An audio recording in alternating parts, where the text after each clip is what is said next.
ఇతడు తెగించి యేసునొద్దకు వచ్చినందువల్ల మీకు ఆ తెగింపు లేకపోతే உங்களுக்கு அப்படிப்பட்ட துணிவு இல்லாவிட்டால் దేవుని ఆశీర్వాదం మీరు కానీ మీ కుటుంబస్తులు కానీ పొందలేరు. தேவனுடைய ஆசீர்வாதத்தை நீங்களும் உங்கள் குடும்பத்தாரும் பெற முடியாது.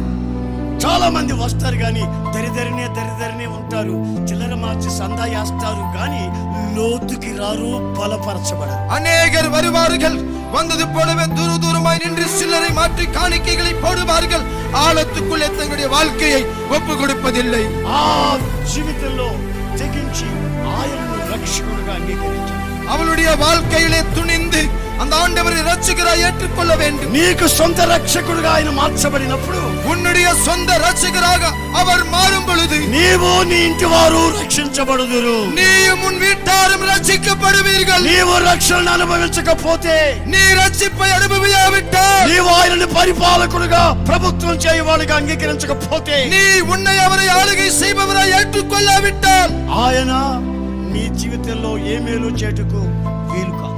அவர் உன்னுடைய வாழ்க்கையிலே எந்த நன்மையும் செய்ய அவரால் முடியாது. ఈ రాత్రి இந்த இரவு నీకు ఏ విధమైనటువంటి తిమ్మిరవాదం పట్టుందో గుర్తించాలి. உனக்கு எப்படிப்பட்ட திமிர்வாதம் பிடித்திருக்கிறதோ யோசித்துப் பார். నాకు తెలిసిన వాళ్ళు కొందరున్నారు, ఉదయం చర్చిలో ఉంటారు, అన్ని యాక్టివిటీస్ లో చాలా ప్రాముఖ్యంగా ఉంటారు, సందాలు పడతారు, ప్రకటన చేస్తారు, అంతా చేస్తారు, సాయంత్రం మ్యాట్నీలో ఉంటారు.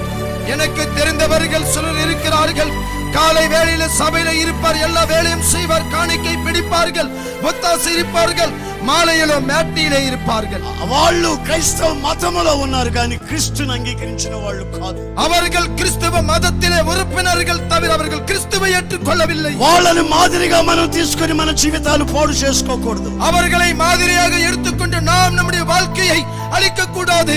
మనము తిన్నగా యేసు దగ్గరికి రావాలి. நாம் நேரடியாக இயேசுவிடம் வர வேண்டும். తెగించి యేసు దగ్గరికి రావాలి. நாம் துணிந்து இயேசுவிடம் வர வேண்டும். ఆయనను ప్రభువుగా అంగీకరించాలి. அவரை நாம் ஆண்டவராய் ஏற்றுக்கொள்ள வேண்டும். మన జబ్బు ఏమిటో మనం గుర్తించాలి. நம்முடைய வியாதி என்னவென்று நாம் உணர வேண்டும். ఆ మిలిటరీ ఆఫీసర్ అంటాడు, நூற்றுக்கு அதிபதி சொல்லுகிறான், నాను తగుది ఇల్లాదను, నేను అర్హత లేనివాడను. என்னோட வீடு நீர் காலிடும்படி என்னோட வீடு తగుదిల్లాదవరి వీడి. నా ఇల్లు నీ కాలు పెట్టుటకు నేను ఏమాత్రము తగినవాడును కాను. మన వ్యక్తిగత జీవితంలో మన కుటుంబాన్ని కానివ్వండి, మన ఇంటిని కానివ్వండి, మన వ్యక్తిగత జీవితాన్ని కానివ్వండి, మనం ఎంత అర్హత కలిగి ఉన్నామో దేవుని ఆశీర్వాదం కొరకు ఒక్కసారి రాత్రి ఆలోచించాలి. நம்முடைய தனி